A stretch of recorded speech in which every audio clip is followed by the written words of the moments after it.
Pioneer DJ releases some video tutorials on their NXS2 lineup. DJ Tech Tools gives some pretty key financial advice for DJs, and a brand new portable virtual analog synthesizer. Find out more coming up.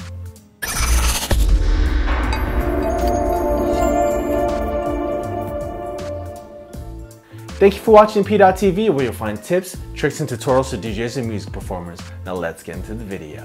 Recently, Pioneer DJ put out a series of tutorial videos for the DJM 900 Nexus 2 as well as the CDJ 2000 Nexus 2, giving an overview of some of the features that, if you are new to CDJs and the DJM series, you might not know how to work these certain functions. So it's really cool to see companies such as Pioneer DJ take the time to make tutorial videos for these pieces of gear, because they have become so complex in a lot of different ways where, maybe you don't know how each of the functions work, but you know the basic overall use of the unit and how to get by.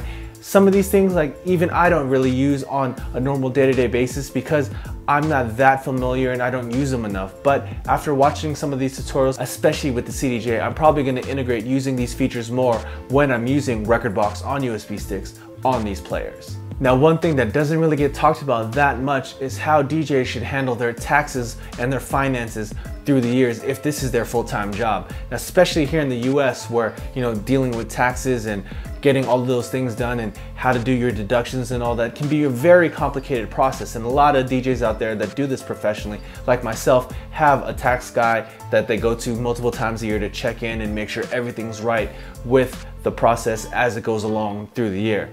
But DJ Tech Tools has just put together a pretty comprehensive, basic guide on what to look for as far as how to track your spending and what things you should track and what things can be deducted as you go through the process of the year, and making sure that when tax time comes around, you do get the most deductions you can, get the most out of your money as far as taxes are concerned.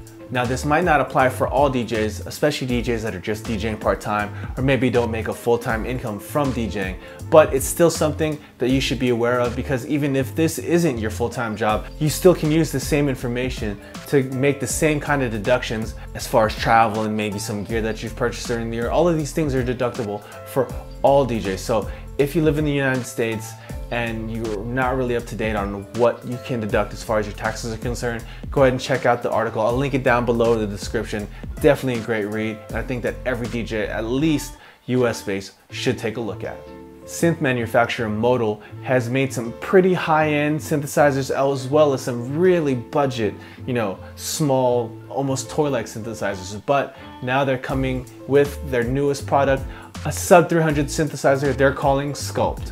Now, unlike the IK Multimedia synthesizer that was just announced, this one is taking a virtual analog approach instead of a full analog approach. And this allows the Skulpt to have 32 different oscillators as well as a bunch of other features. So in this small compact body, you get a lot of synthesizer power. Some of the standout features to me, besides those 32 oscillators, has to be the fact that it comes with its own software that you can run on another device to edit and create your own patches and then plug it right back into the Skulpt and transfer those down. So that'll make creation of different sounds as well as tweaking a lot easier, in my opinion. And the second feature that I think is pretty standout as well is that this thing is battery powered. So 6 AA batteries, and this thing is ready to go on the road. It even comes with a nice little cover that goes over all the knobs, so you don't have to worry about ruining any of those. So this is going to be on Kickstarter sometime soon. So if you're looking to add another synth to your collection and not looking to spend more than $500, this might be your best choice. So that's it for the news this week. So question of the day, what is your favorite feature on Pioneer's Nexus 2 lineup? Go and leave that down in the comments below. I'd love to hear what you guys have to say. And as always, if you found this video useful, please go ahead and give it a thumbs up. And if you haven't already, go ahead and click right here to subscribe to this channel. Or if you'd like to watch more content, go ahead and click on that video right there. And thank you for watching PDot TV, where you'll find tips, tricks, and tutorials for DJs and music performers. See you next time.